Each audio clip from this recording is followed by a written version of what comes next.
Saludos, amigos y amigas. Les habla José Gómez Cerda. En esta ocasión vamos a continuar hablando sobre la cultura dominicana. Hemos hecho varios programas anteriores donde hemos destacado toda la parte cultural hasta la independencia nacional. Voy hoy a hablarles a ustedes sobre la cultura del siglo XIX. El siglo XIX, como todos ustedes saben, comienza en 1800 hasta 1899. Es el siglo XIX, aunque comience con 1800.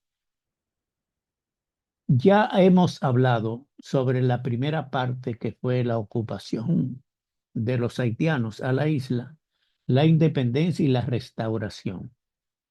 Y en la independencia destacamos fundamentalmente la labor literaria de Juan Pablo Duarte, el padre de la patria. Estamos hablando de cosas culturales. Juan Pablo Duarte era un intelectual, se destacó especialmente en el teatro, con la filantrópica. Y hoy vamos a hablar del siglo XIX después de la restauración. No vamos a hablar de la independencia, no vamos a hablar de la restauración, porque ya son temas políticos que los hemos tratado en otras ocasiones. Hoy vamos a hablar sobre la cultura del siglo XIX a partir de la independencia y la restauración. Los literatos de este periodo del siglo XIX están marcados por la inestabilidad política, golpe de estados, guerras civiles y otras más intervenciones. La cultura dominicana en el siglo XIX se caracterizó por la poesía como género más cultivado, con una trilogía sobresaliente de Salomé Ureña, José Joaquín Pérez y Gastón Fernando de Ligne. Por la adopción del mestizaje como símbolo de identidad. Estamos hablando a partir de la independencia. Nosotros somos mestizaje, o sea, un mestizaje originalmente de taínos, españoles y negros esclavos. Los taínos fueron eliminados. Quiere decir que somos una mezcla de raza española y de negros africanos de África. La economía natural, basada en la pequeña producción campesina de autosubsistencia, estamos hablando del siglo XIX, y la cultura dominicana que tiene su origen en la cultura española y africana. Los elementos culturales de estas culturas se destacan en la comida, la estructura familiar, la religión y la música dominicana. Nosotros heredamos de España el idioma español y la religión católica. Eso fue una herencia de España. Pero nosotros, los de República Dominicana, la isla de Santo Domingo, la española, igual que los cubanos y los puertorriqueños, en este caso hablamos de la comida, nosotros tenemos una herencia africana. O sea, la comida de Cuba, de Puerto Rico y de República Dominicana es la misma comida de origen africano. La música del Caribe entero, no solamente los que hablamos español, el Caribe entero es una música africana que comienza con el tambor. Eso es en Cuba, en Puerto Rico, en República Dominicana, en Jamaica, en Curazao, en Bonaire, en Dominica, en todas las partes del Caribe, el Caribe, Caribe español, Caribe holandés, Caribe inglés, Caribe francés.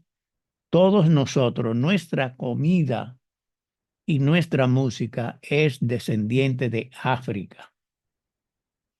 Entonces, por eso dice que los elementos culturales de la comida de la República Dominicana es una comida africana. En el siglo XIX, la República Dominicana atravesó por un periodo turbulento en la que perteneció a España, en la parte, pertenecimos a principios del siglo XIX a Haití, pertenecimos después a España, volvimos la restauración. Así es que nosotros tenemos una visión completa en el Caribe de España, de África y de otras influencias. La visión del desarrollo cultural del siglo XIX, el Estado y algunos prominentes patrocinaban hospitales y auspiciaban un programa de becas para estudiar en el extranjero. En 1883 se reglamentó la práctica profesional de la medicina para contrarrestar el empirismo que la desvirtuaba. Gregorio Luperón, con sus notas autobiográficas y apuntes históricos, aportaba apreciaciones sobre hechos, datos y documentos.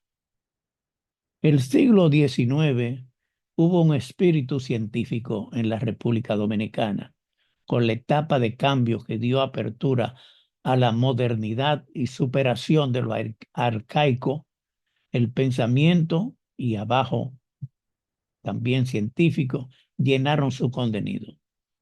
Para el año 1866 se inauguró el Instituto Profesional de Santo Domingo con las carreras de Derecho y de Medicina. Se desarrollaron también las ciencias. El merengue, en su estilo musical y de baile originado en la República Dominicana, nació en el siglo XIX también. La estructura básica del conjunto de merengue típico sintetiza tres culturas que conforman la idiosincrasia de la cultura dominicana. La influencia europea está representada por el acordeón, la africana por la tambora y la taína por la güira. El merengue surgió en el siglo XIX. También tuvimos aportes culturales de emigrantes que vinieron a establecerse en la República Dominicana en el siglo XIX, especialmente después de la independencia y de la restauración. Cubanos y puertorriqueños llegaron a partir de 1878 desde Cuba, huyendo de la guerra civil de los 10 años que se produjo en esa isla. Se establecieron en Puerto Plata y luego en Santo Domingo. En su mayoría eran comerciantes, colonos. Los aportes más importantes fueron desarrollar la industria azucarera y la industria del ron. Apellidos que vinieron de Cuba, especialmente llegados, eran Maceo, Brugal, Mendoza, Mir, Michelena y otros más. Fueron comerciantes que vinieron de Cuba a instalarse en la República Dominicana en el siglo XVII. También vinieron negros antillanos o cocolos. Fueron traídos como bracero azucarero a partir de 1880 de las Antillas Menores, o sea, de las inglesa, francesa y holandesa. El primer grupo fue traído de la isla Tórtola, que dio origen al término cocolo, para incorrecta pronunciación que había del español de tórtola. La mayoría de esos cocolos, llamados así, fueron establecidos en San Pedro de Macorís y construyen uno de los grupos de migrantes que más aportes valiosos han brindado a la sociedad dominicana. Estos fueron parte de la cultura nuestra en el siglo XIX. Ahora le vamos a hablar de escritores del siglo XIX. Uno de los más importantes fue José Joaquín Pérez. Su obra más importante es Fantasías indígenas, una obra formada por una serie de poemas que exponen la situación de los indígenas en el periodo del descubrimiento. La industria agrícola, la lira de José Joaquín Pérez. Contornos y relieves y versiones del poeta Tomás Moore en algunas de sus obras. Uno de los grandes escritores después de esta época es José Joaquín Pérez, quien murió en Santo Domingo en 1900. La restauración política también plantea el conocimiento de nuevas etapas de la cultura dominicana. Uno de los escritores más brillantes fue Manuel de Jesús Galván. Su obra Enriquillo, una novela dedicada al taíno indígena Enriquillo, de 1876, consolidó para la eternidad a Manuel de Jesús Galván como uno de los mejores novelistas dominicanos. No en vano se le llamó el príncipe de las letras dominicanas. Su obra Enriquillo es la primera narración criolla. Ella se desarrolla en el contexto del Santo Domingo de los tiempos de la colonia. Antes de escribir esa novela, Enriquillo, lo que se conocía en nuestra sociedad eran los escritores españoles. Ellos eran los que sabían escribir. Los esclavos no escribieron. No hay ningún libro escrito por los negros esclavos, los taínos tampoco. Entonces, esta novela, Enriquillo, de 1876, digamos, fue la primera novela que trata sobre temas nacionales de los taínos. Manuel de Jesús Galván nació en Santo Domingo en 1834. Murió en San Juan en 1910. Fue un político y novelista dominicano, uno de los más genuinos representantes de la novela histórica del país y en Hispanoamérica. Fue un partidario decidido de la anexión de Santo Domingo a España. Estuvo al servicio del presidente Santana como secretario particular y conoció después los rigores del destierro, pero pronto los acontecimientos de su país hicieron cambiar para la situación. En 1876 era secretario de Relaciones Exteriores con el presidente Espaillat. De 1883 a 1889, Galván fue presidente de la Suprema Corte de Justicia. En 1891 representó a Santo Domingo en los Estados Unidos y en 1893 fue secretario de Relaciones Exteriores con el presidente Heró, el presidente Lili, le llamaban. Formado en su país, vivió algún tiempo en Europa. Galván, hombre de espíritu liberal y europeo, escribió su gran novela histórica Enriquillo, sin preocuparse tanto del país como uno de los acontecimientos de la fidelidad documental en la narración. De aquí que la obra, que se ha calificado como la mejor novela histórica de Hispanoamérica y que en efecto tiene una gran jerarquía literaria, no esté debidamente ligada a la intimidad de los paisajes dominicanos. Después tenemos la mejor escritora, Salomé Ureña. Salomé Ureña de Enríquez después. Salomé Ureña de Enríquez nació en Santo Domingo, capital de la República Dominicana, el día 21 de octubre de 1850. Sus padres fueron Nicolás Ureña de Mendoza y Gregoria de León. Hay que saber que Nicolás Ureña fue uno de los grandes escritores dominicanos. Aprendió Salomé sus primeras letras en escuelas públicas en su tiempo, pero adquirió después, dirigida por su padre, una esmerada educación literaria que tuvo por fundamento la lectura de los clásicos castellanos. Nosotros estábamos influidos por España. Iniciada en la técnica de versificación, a los 15 años comenzó la publicación de sus versos. A los 17 con el seudónimo de Herminia, que usó hasta 1784. Es decir, Salomé Ureña escribía con ese seudónimo, Herminia. En este mismo año fueron incluidas 10 de sus composiciones en la Lira de Quisqueya, primera antología de poetas dominicanos. Quiere decir, cuando se hizo la primera antología, apareció Salomé Ureña de Enrique. El 11 de febrero de 1880 contrajo matrimonio con Francisco Enríquez y Carvajal. De esta unión tuvo 4 hijos: Francisco, Pedro, Max y Camilo.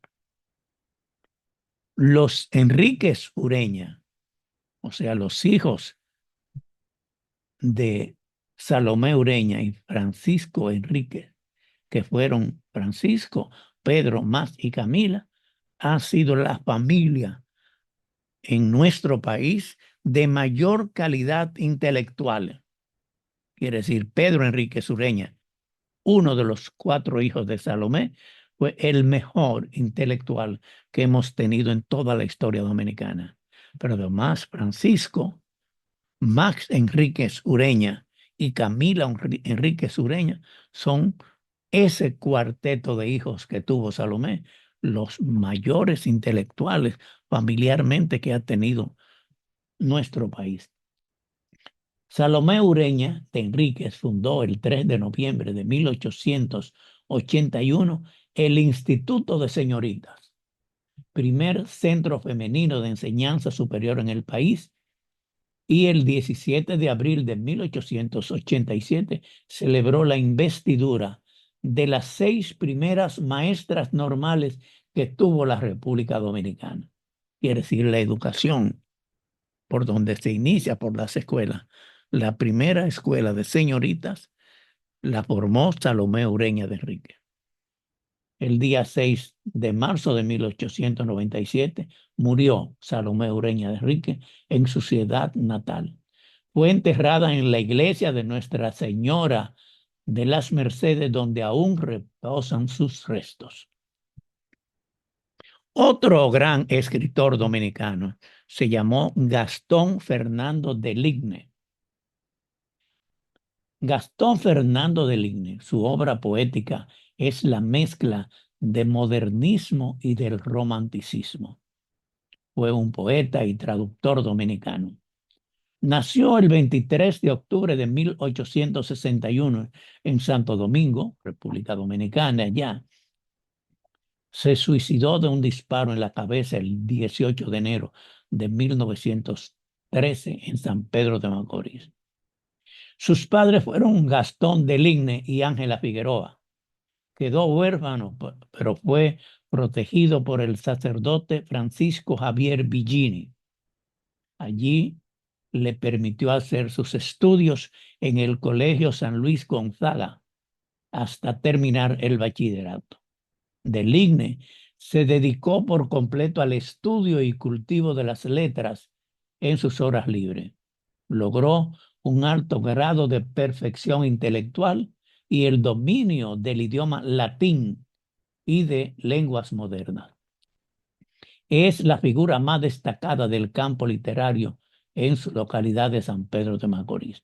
A su alrededor se formó un grupo literario que sufrió su marcada influencia. Muy pronto la influencia de Gastón de Ligne se hizo sentir en el resto del país y en otros países. Escribió en las principales publicaciones literarias que tuvo el país hasta esa fecha, por ejemplo, Letras y Ciencias, la Revista Ilustrada, El Lápiz, La Cuna de América, y en Santo Domingo, El Cable, Prosa y Versa, en San Pedro de Macorís también. En Santiago colaboró con Cuba Literaria. Otro de los grandes escritores y educadores que tuvo nuestro país fue Eugenio María de Hostos, nacido en Puerto Rico.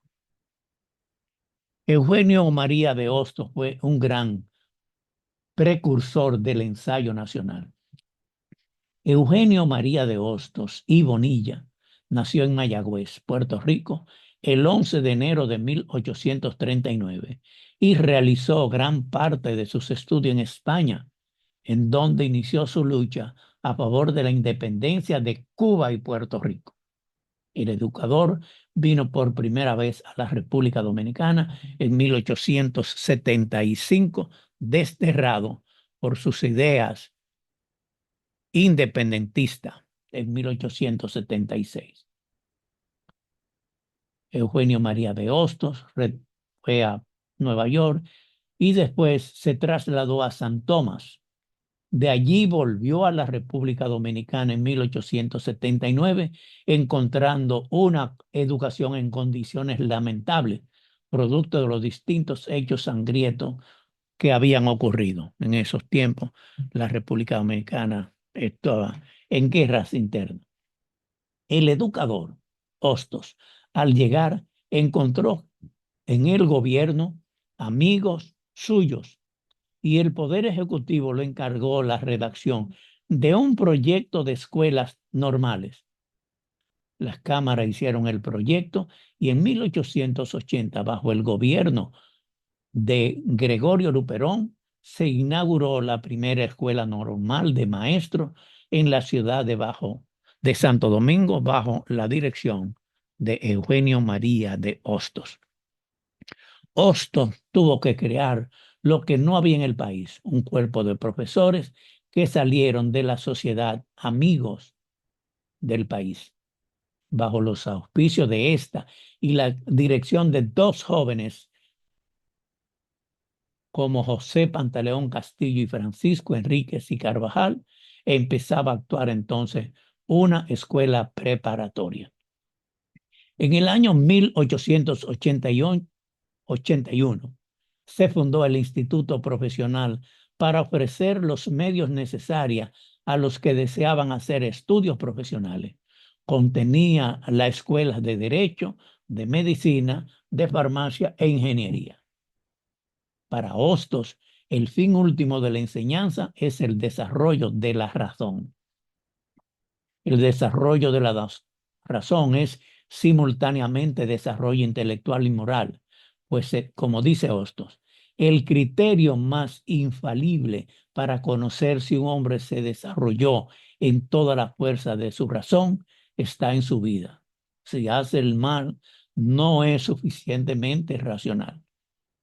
Por otro lado, desde el punto de vista sociológico, el fin de la enseñanza es formar hombres para la humanidad concreta, que es la patria, y la patria abstracta, que es la humanidad, en cuanto a formar razones y conciencias sanas.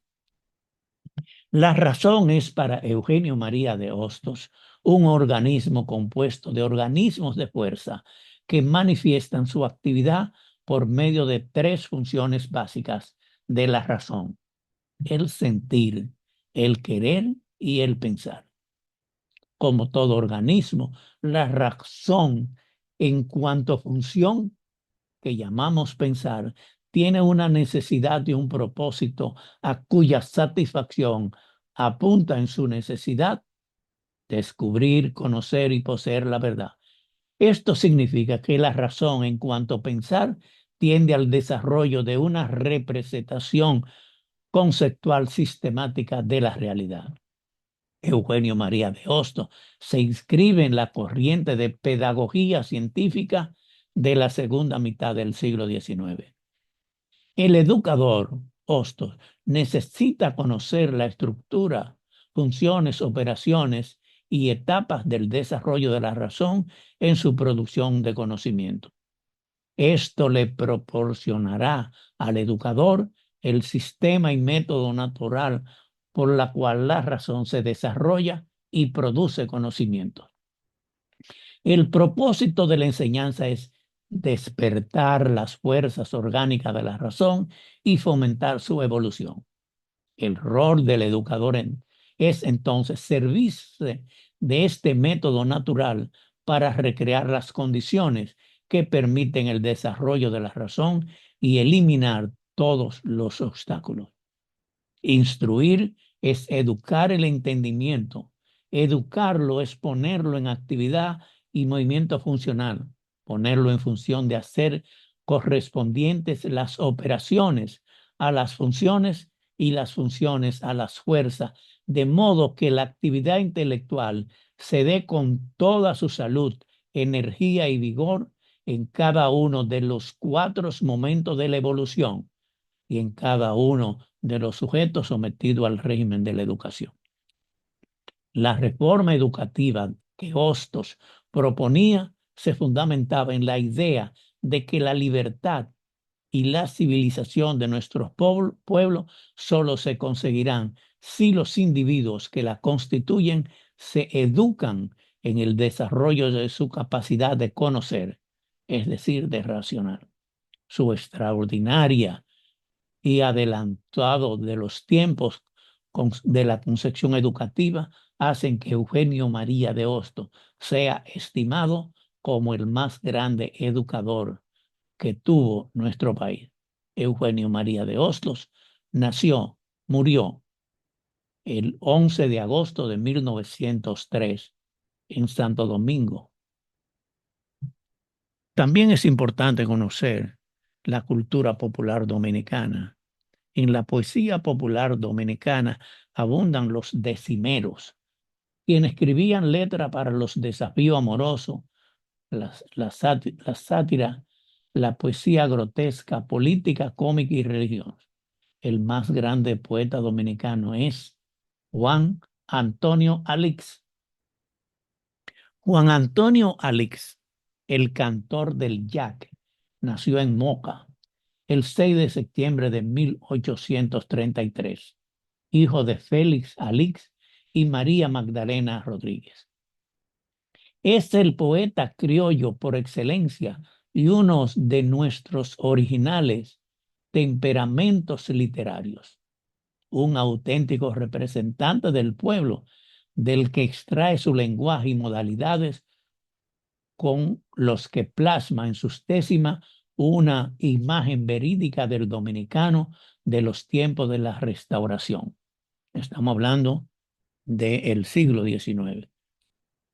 Desde la adolescencia, a los 16 años, empezó a escribir décimas inimitables que le dieron tan grande y popular renombre. Cantó sin descanso, prefiriendo el lenguaje del campesino del Cibao para sus décimas. En su larga vida de 85 años, nadie lograría arrebatarle el cetro de la poesía popular dominicana. El célebre cantor del yaque fue soldado en las luchas de la independencia y asistió a la toma de Bel-Air con el grado de cabo de nuestro ejército. En la Restauración figuró entre los patriotas que se sublevaron en Guayubín en febrero de 1863. Pareció determinado o no disponer las armas y junto con otro dominicano buscó refugio en Haití. Se enteró bien de las costumbres de aquel pueblo y además estuvo al tanto de los preparativos para la formal guerra liberadora. Pero días antes del golpe de Capotillo, cruzó la frontera, se acogió a las garantías de las autoridades españolas e hizo algo peor, que fue darle informe de los planes de sus compatriotas en Haití. Alí en lo adelante no se pudo separar de los españoles, a los cuales siguió hasta verse en la ciudad de Santo Domingo, donde le encontró la restauración de la República, a la cual se adhirió como otros compañeros y patriotas dominicanos. Siño Antonio, Siño Juan Antonio, Papá Toño, como familiarmente le llamaban, publicaba sus composiciones en hoja suelta que circulaban profundamente por toda la República. Esos volantes tan solicitados era el dinero que Alí llevaba al mercado de su pueblo. Quiere decir, Juan Antonio Alí, él imprimía sus poesías, sus décimas y las llevaba a vender en los mercados. Eso lo hacía en todos los pueblos que vivía. Entre las placeras y las campesinas, o sea, las mujeres que trabajaban en las plazas y las campesinas de Santiago, era un ídolo, amado y festejado por todo el mundo. Era un hombre popular, un hombre del pueblo. Ningún regalo mejor podría llevarse su retorno al bohío que una décima de Juan Antonio Alix. Y escasos días después de celebrada la poesía, era conocida y recitada en toda la comarca. Quiere decir, la gente se aprendía de memoria las décimas de Juan Antonio Alí. Y hoy todavía, en nuestra época, estamos hablando del siglo XIX, hay personas que conocen las décimas de Juan Antonio Alí de memoria, como un descendiente, Uchi Lora, que es descendiente de él, que sabe todas las décimas de Juan Antonio Alí de memoria. Sus décimas satisfacieron una necesidad del espíritu colectivo. Eran solicitadas por el pueblo que las compraba, no bien estaban en circulación. Las habladurías de las calles, el escándalo social de la hora, algunos amargos quejos del público, el incidente burlesco hecho comidilla de las murmuraciones que eran casi todos los vecinos de la población, la oportunidad de un desbordamiento de júbilo, el triunfo o fracaso de una manera espectacular, ejecutado de una manera espectacular, constituían el material preferido para las décimas de Juan Antonio Alí, tocada siempre de un vivo color de actualidad y salpicada de pimienta satírica de que tanto gustaba el pueblo por ser uno de sus íntimos fermentos. El elemento típicamente haitiano en relación con su lenguaje y costumbre fue de particular fermento que puso a manar la cuerda burlesca del poeta Juan Antonio Alix, mostrando lo chistoso propio del contraste de lenguas e inclinaciones de individuos y pueblos como el nuestro y el haitiano. Sus décimas de este género tienen toda soltura y gracejo. Juan Antonio Alix murió en Santiago de los Caballeros el 15 de febrero de 1918. Otro personaje importante de el siglo XIX fue Ñico Lora. Francisco Antonio Lora, quien fuera conocido en el ambiente nacional como Ñico Lora, fue el más famoso merenguero cibaeño que ha tenido el país, el cual dejó casi 1000 composiciones, escrita, letra y música de Ñico Lora. Ñico era natural de Maizal, donde vino al mundo en 1880, hijo de Narciso Lora y Pancha Cabrera. En aquellos tiempos, el ritmo lo hacían la güira, el atabal y la tambora. Entonces se tocaba la media luna, el zapateo, el zarambo, el guarapo, la mazurca, la yuca, la mangulina, el vals y el merengue. En esta ciudad fue donde Ñico Lora se dio a conocer. Eran muchas las fiestas donde daba todo lo que tenía en sus interpretaciones musicales. Toda su vida la vivió interpretando sus merengues. No la tenía recopilada. Él pensaba la música y la tocaba de oído. Nunca se le olvidaba. No la tuvo jamás escrito, solo las dejó grabadas. Con ella estaban parte de los pasajes típicos que vivió. Entre sus centenares de merengue están los más conocidos y populares: La Empalizá, Desiderio Arias, San Antonio, Horacio Vázquez, El Coco y otros más. Uno de los mejores músicos típicos dominicanos fue Juan fue el conocido Nico Lora. Nico Lora todavía se oyen grabaciones de él, pero lo que él escribió y compuso es permanente en la música típica dominicana. Ahora nos vamos a referir a un intelectual dominicano del siglo XIX, que fue Ramón Emilio Jiménez. Ramón Emilio Jiménez nació en Santiago de los Caballeros el 17 de septiembre de 1886 y murió en Santo Domingo el 13 de noviembre de 1970.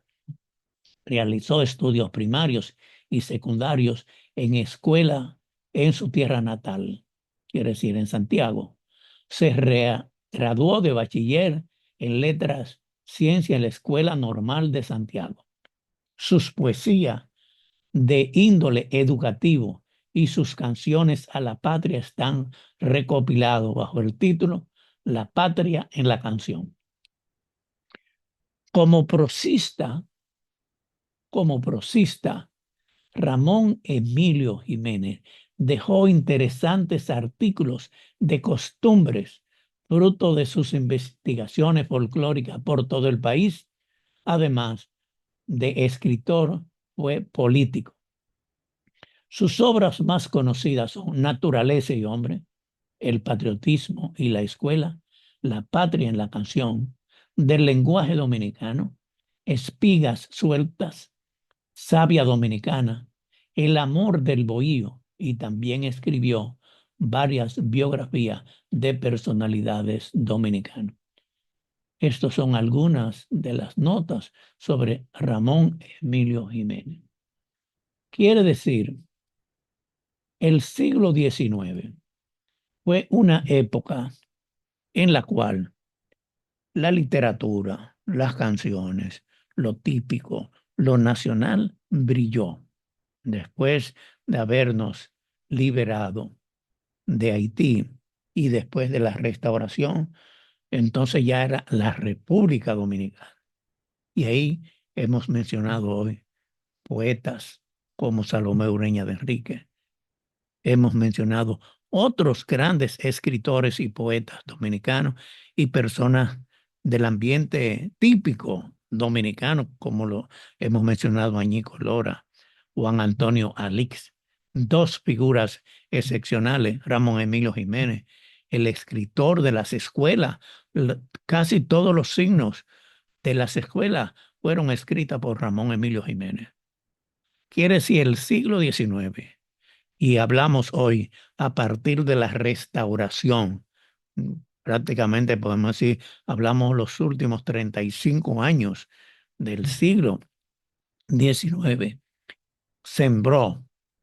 Fue una época que se regaron semillas que todavía perduran por sus frutos frondosos, por sus flores, por ser algo importante para la historia dominicana. Me siento muy contento de hablar con ustedes sobre este tema, porque el siglo XIX, y especialmente lo que hemos hablado hoy, la última parte del siglo, no nos hemos metido ni con la independencia ni con la restauración, sino lo que pasó en los últimos años fue una época maravillosa donde surgieron dominicanos ya importante para la cultura, para la literatura, para el canto, para la música, para todo lo que tiene que ver con el arte y la cultura y la educación del pueblo dominicano. Muchas gracias por su atención y espero en otra ocasión poder continuar hablándole de temas tan importantes como el que hemos hablado hoy, que es sobre finales del siglo XIX. Muchas gracias por su atención.